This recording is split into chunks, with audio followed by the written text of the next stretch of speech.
Muy buenos días. Hoy es un día para aprender más sobre la preciosa palabra de Dios.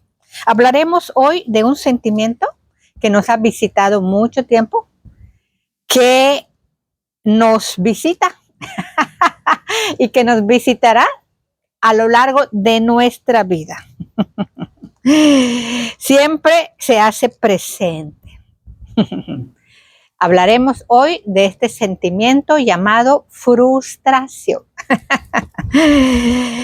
¿Estás preparado? Frustración, decepción. ¿Conoces a la frustración? ¿La has sentido? Yo sí, y muchas veces. La frustración puede ser nuestra aliada si aprendemos a reconocerla, si aprendemos a enfrentarla, si aprendemos a vivir con la frustración, haciéndola aliada nuestra, porque puede ser utilizada para el bien. Vamos a leer el texto que vamos a estudiar hoy. Está en el Evangelio de Lucas, en el capítulo 24. Versículo del 13 al 21, y lo voy a leer. La palabra sagrada dice así: y he aquí, dos de ellos iban el mismo día a una aldea llamada Emaús, que estaba a 60 estadios de Jerusalén, e iban hablando entre sí de todas aquellas cosas que habían acontecido. Sucedió que mientras hablaban y discutían entre sí, Jesús mismo se acercó y caminaba con ellos. Mas los ojos de ellos estaban velados para que no le conociesen. Y les dijo: ¿qué pláticas son estas que tenéis entre vosotros mientras camináis? ¿Y por qué estáis tristes? Respondiendo uno de ellos, que se llamaba Cleofas, le dijo: ¿eres tú el único forastero en Jerusalén, que no has sabido las cosas que en ella han acontecido en estos días? Entonces Jesús les dijo: ¿qué cosas? Y ellos le dijeron: de Jesús Nazareno, que fue varón profeta, poderoso en obra y en palabra delante de Dios y de todo el pueblo, y cómo le entregaron los principales sacerdotes y nuestros gobernantes a sentencia de muerte y le crucificaron. Ellos narraron a Cristo los acontecimientos en Jerusalén y que estaban tristes porque habían crucificado a Jesús Nazareno y que habían matado.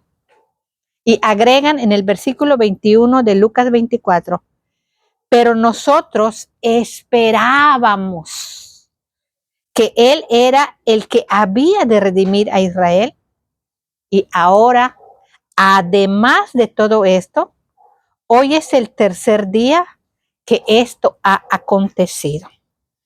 Cuando nosotros escuchamos esta palabra, podemos percibir la tristeza, podemos percibir la melancolía, podemos percibir la frustración, la decepción de estos discípulos. Estaban regresando a Emaús, tristes, desconcertados. Jesús les pregunta: ¿por qué están tristes? ¿Es que tú no sabes lo que ha pasado? ¿Es que tú no estás enterado de que Jesús Nazareno, el profeta, el que tenía poder, el que hacía milagros, el que hablaba palabra preciosa de Dios, le han crucificado y ha muerto? Y hoy es el tercer día y que no ha pasado nada. O sea, miramos aquí la frustración, la tristeza y la decepción de estos hombres que ponían en Cristo su esperanza, pero que estaban frustrados. Que ha pasado 3 días y que le mataron. Crucificaron al Cristo y le mataron. Decepción, tristeza, frustración, porque ellos esperaban que Jesús era el que iba a redimir a Israel de la opresión romana. Entonces ellos estaban tristes, frustrados, porque no había ocurrido lo que esperaban, porque Israel no había sido redimido de la opresión romana, porque las cosas no habían sucedido como ellos esperaban. Entonces estaban tristes y frustrados, estaban desilusionados. ¿Qué es la frustración? Vamos a definir la frustración. La frustración es ese sentimiento de descontento, de tristeza, porque no ocurre lo que queremos, porque no ocurre lo que pensamos, porque no ocurre lo que esperamos o porque no ocurre lo que en ese momento necesitamos. La frustración es el resultado,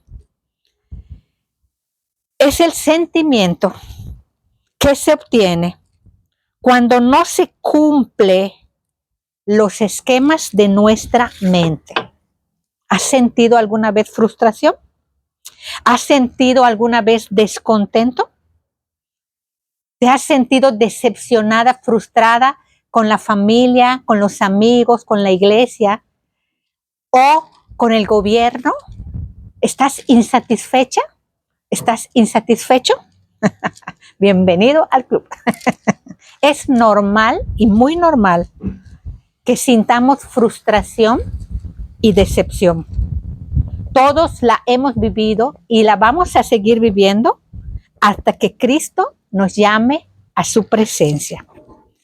Vemos en el mundo una vida difícil, un mundo caótico y que hay muchos obstáculos para vivir bien y que hay muchas injusticias y que muchas situaciones que no podemos controlar y que no podemos cambiar y que vemos resultados indeseados en el gobierno, en la familia, en la iglesia y muchas cosas que nos frustran y que nos entristecen. Sin embargo, hermanos, la palabra preciosa tiene el antídoto contra este sentimiento para que lo podamos enfrentar, para que nosotros podamos salir victoriosos de este sentimiento y podamos hacerla aliada de nosotros. Cuando nosotros, hermanos, no enfrentamos la frustración, esta frustración puede proseguir y puede producir emociones como la ira, el enfado, el desánimo, la tristeza, el deseo de dejarlo todo, el deseo de abandonarlo, la depresión, la desesperanza, el mal humor, la amargura. Personas que viven sumidas en la frustración, en la desilusión, en la amargura y se quejan y se quejan y se quejan y se quejan y son amargas.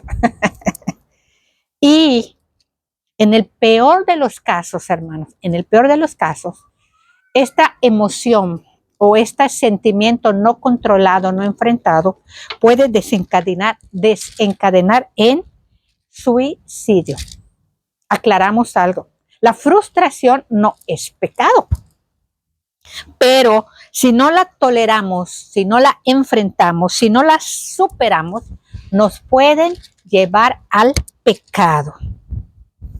Nos pueden llevar a pecar contra nuestro prójimo, pecar contra las personas, y que es necesario que aprendamos a tolerar la frustración por nuestro bienestar y el bienestar de las familias. Vamos a recordar un caso bíblico que también todos conocemos, el caso de Judas Iscariote. Sabemos que Judas era un judío, no sabemos si de Galilea, de Judea, pero sabemos que anduvo con Cristo, que estuvo 3 años con el maestro de maestros, que estuvo 3 años con el hombre más inteligente que ha habido y que nunca habrá otro como él, con el hombre más justo, con el hombre más recto, con el hombre más íntegro, con el hombre más bueno que ha existido sobre toda la faz de la tierra, con el santo, con el justo, con Jesucristo.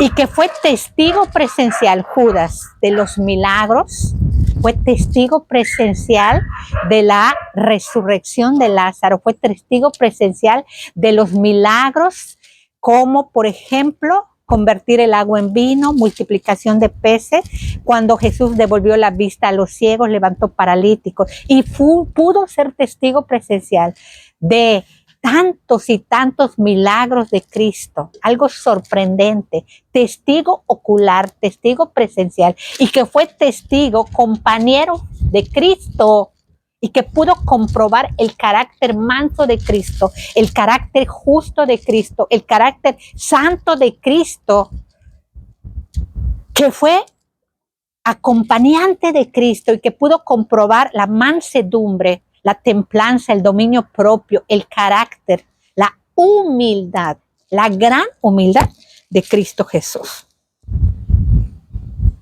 Recordaba cuando iba al circo y me sorprendía cuando el mago sacaba alguna vara y de repente una paloma. Como niña yo decía, wow, qué bonito, me sorprendía.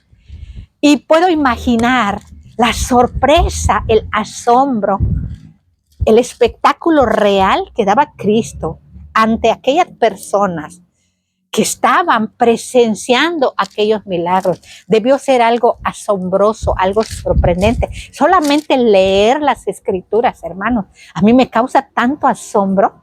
Cuando leo la palabra, me causa tanto impacto que quedo tan asombrada y digo, wow, qué grande Dios. Entonces, si nosotros pensamos en esto, que Judas Iscariote pudo ser testigo de los milagros, pudo mirar con sus propios ojos, valga la redundancia, lo que Cristo hizo y que estuvo con él y platicó con él y miró su carácter y todo. Impactante, hermanos. Pero ¿qué pasó entonces con Judas? Se frustró.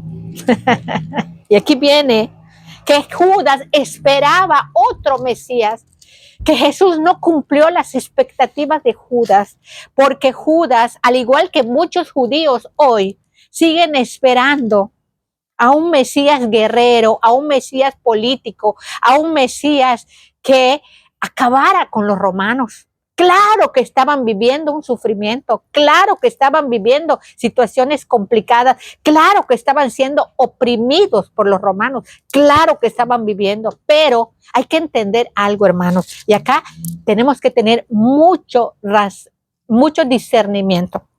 A veces nosotros no entendemos qué es una consecuencia y qué es una prueba. Una consecuencia es un resultado inevitable de nuestras decisiones. La consecuencia es lo que se obtiene de nuestro actuar y es inevitable. Cuando nosotros analizamos la vida del pueblo de Israel, podemos ver a través de la Escritura que muchas veces le dieron la espalda a Dios. Entonces Dios los dejaba. Y cuando los dejaba, los abandonaba, venía la opresión y venía la invasión del enemigo. Y que nosotros debemos aprender a diferenciar si estamos viviendo una consecuencia de nuestras decisiones o estamos viviendo una prueba de Dios. ¿Cuál es la diferencia? La diferencia, hermanos, es que en la consecuencia nosotros hicimos algo y estamos viviendo el resultado. Que el hombre ha intervenido en esa situación y solamente tenemos el resultado, aunque no nos guste. En la prueba, el hombre no interviene. El hombre no hace nada y Dios prueba al hombre. Por ejemplo, en el caso de Job, todos sabemos que Dios expresó lo siguiente de Job. ¿Has visto a mi siervo Job, varón recto, justo, temeroso de Dios y apartado del mal? Y aunque Job tenía una conducta buena delante de Dios, fue probado por el diablo. O sea, Dios permitió que Satanás tocara la vida, las propiedades. Ya sabemos la historia. En ese caso fue una prueba, porque Job no era una consecuencia de su mal proceder. Entonces, Aunque el pueblo de Israel necesitaba ser liberado de los judíos, de los romanos, aunque necesitaba ser liberado de la opresión, de los abusos de impuestos, del maltrato y del autoritarismo de Poncio Pilato, desde luego.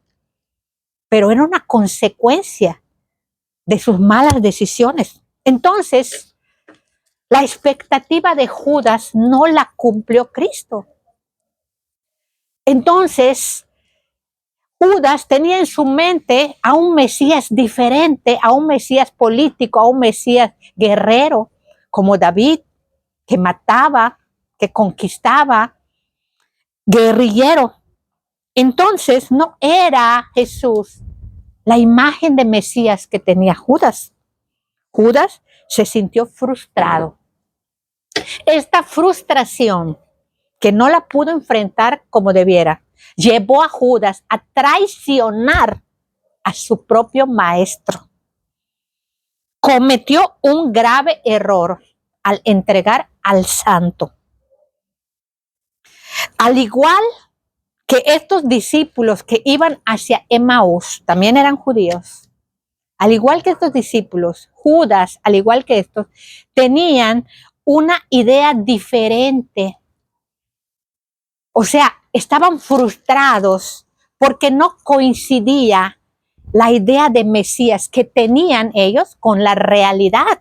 Esa es la frustración, hermanos. Es el sentimiento que resulta de no tener lo que queremos, de no tener lo que pensamos, de no tener lo que esperamos, de no tener lo que necesitamos, como lo queremos y en el momento que queremos. Entonces nos frustramos. Y acá sorprende esto. ¿Por qué sorprende? Porque vemos aquí, ¿es Jesús quien le falló a los de Emaús? ¿Es Jesús quien le falló a Judas? Claro que no. Es su propio corazón, es su propia mente que imaginó cosas o esperó cosas diferentes a la realidad. Aún en Hechos 1:6, cuando Jesús ya había resucitado y se les presentó a sus discípulos, ya había sido resucitado, le vuelven a preguntar en Hechos 1:6, ¿restaurarás en este tiempo el reino de Israel? Todavía estaban pensando en la restauración del pueblo de Israel, pero Dios tenía planes mejores, Dios tenía planes más generosos, más excelentes, la restauración de nuestro corazón, la restauración de nuestra mente, la liberación de nuestro peor enemigo, de nuestro peor opresor, que son nuestros malos deseos, que nos llevan al pecado, porque el pecado nos aleja de Dios, el pecado nos hace darle la espalda a Dios. Judas cometió un grave error.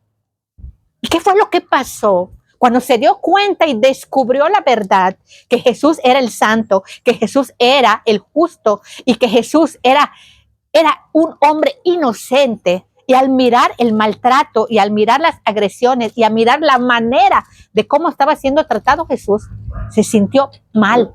He pecado al haber entregado sangre inocente. Se dio cuenta de su grave error. Pero aquí viene algo impresionante. Cometió otro peor error. Abandonarlo todo. Ya no vale la pena. Ya no vale, tira la toalla. ¿Qué hizo Judas? En lugar de decir, perdóname, Señor, quiero enderezar mi camino, quiero rectificar mi vida, quiero cambiar, fue y se ahorcó. Cometió un peor error. Y eso es lo que nos pasa a todos. Cuando las cosas no salen como queremos, cuando la familia no es la que queremos, cuando las personas no responden como queremos, lo queremos tirar todo, no vale la pena. Me salgo de la iglesia, me alejo del cristianismo, ya no sigo, y eso es lo peor que podemos hacer. ¿Qué es lo que necesita nuestra alma? Transformación. ¿Qué es lo que necesitamos entonces? Hacer lo diferente. Platicaba con una persona que decía que había agredido a su esposa y que se sentía muy mal y que no la merezco y que me he portado muy mal con ella, que no sé qué. ¿Y qué piensas? Le digo, me pienso divorciar. No, le digo, si realmente tu esposa te perdona, lucha por ella, haz lo contrario, vence con el bien el mal. Si has sido violento, agresivo, ya no lo seas. Si la has maltratado, trátala bien. No tires la toalla, lucha por tu matrimonio, le decía. Vence con el bien y el mal. Porque nuestra mente engañosa te dice, tira, no vale la pena, mátate, suicídate, huye. No, hermanos, enfrentemos la realidad, enfrentemos y esforcémonos por hacer lo correcto. Cristo va a estar de nuestro lado.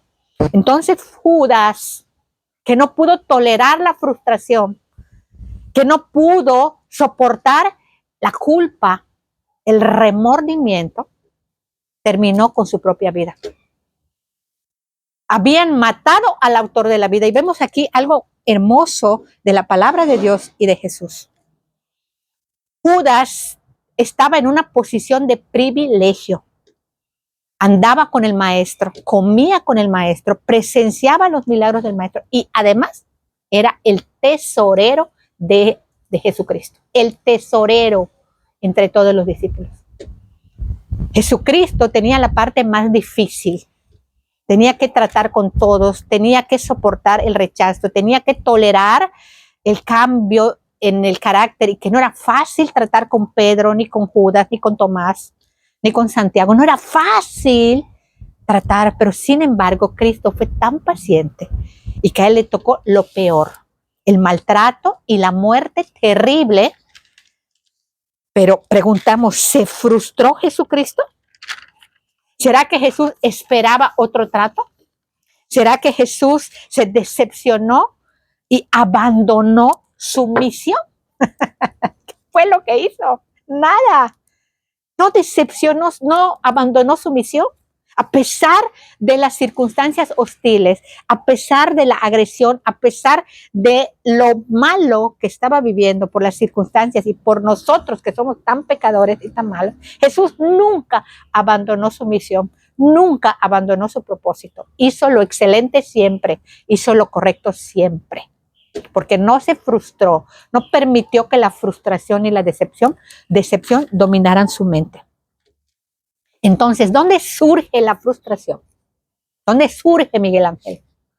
En el corazón del hombre. En el corazón del hombre, en la mente. ¿Cómo surge? Hay un proceso largo, hermano. Nos enseñaron desde niños, nos hicieron creer que nosotros tenemos poder, que podemos controlar o que somos pequeños dioses, que las cosas deben ser así y que deben ser así y que cuando pedimos algo lo tenemos que obtener rápido. Nos enseñaron nuestros padres que cuando pido quiero, toma, o sea, y no quiero, no quiero, a complacernos. Crecimos con una falsa idea de que tenemos poder o que tenemos control o que el mundo debe girar a nuestro alrededor, que deben vivir para satisfacernos. Error grave.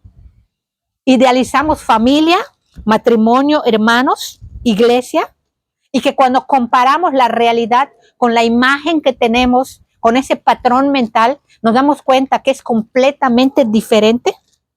Entonces nos decepcionamos y nos frustramos. Y entonces es que no entiendo por qué lo dijo, por qué lo hizo. Es que no lo puedo creer. Es que ¿por qué es esto? ¿Por qué no? Y preguntamos y preguntamos. ¿Quiénes nos han decepcionado? No son las personas, hermanos.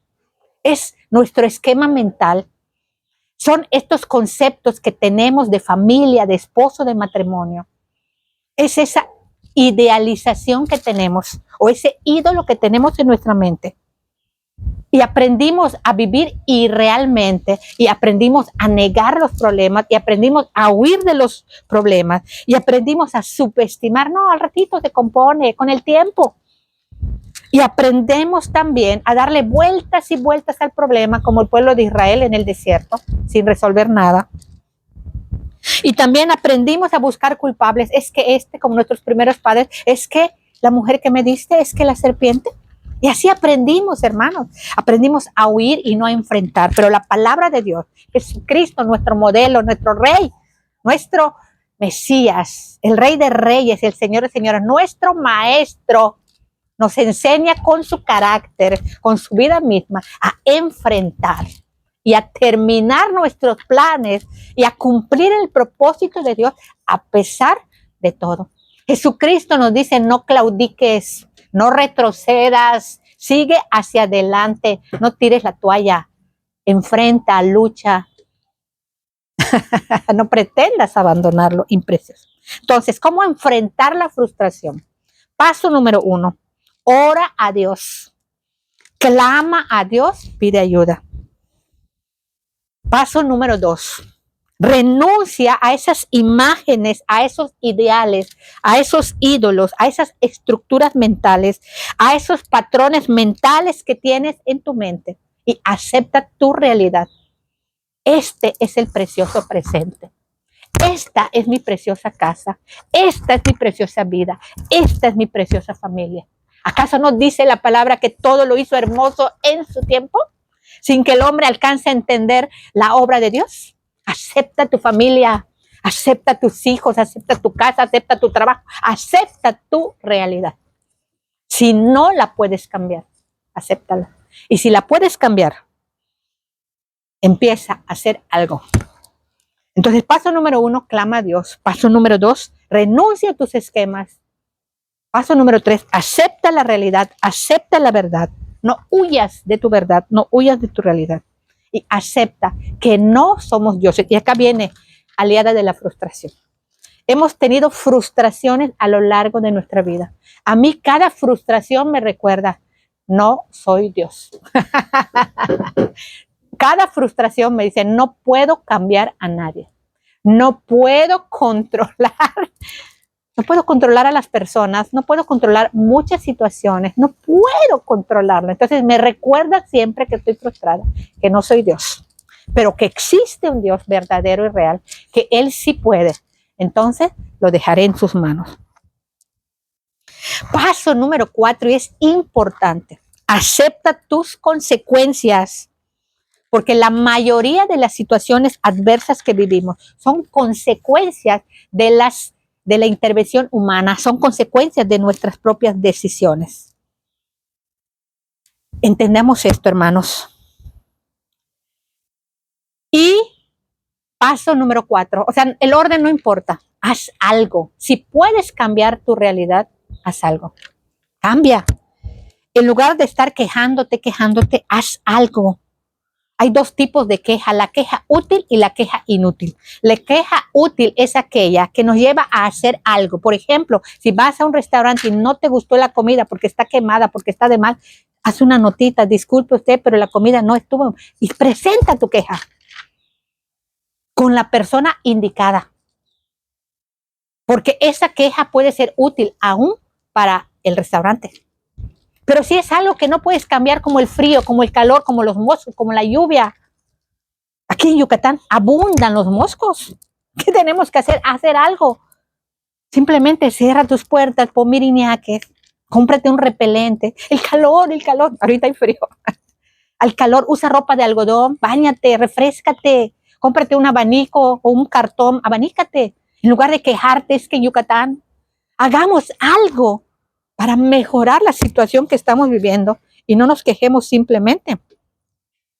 Y si es alguien que el carácter no te gusta o algo, habla con la persona, pero no forces, no manipules y no pretendas cambiar en un día a alguien.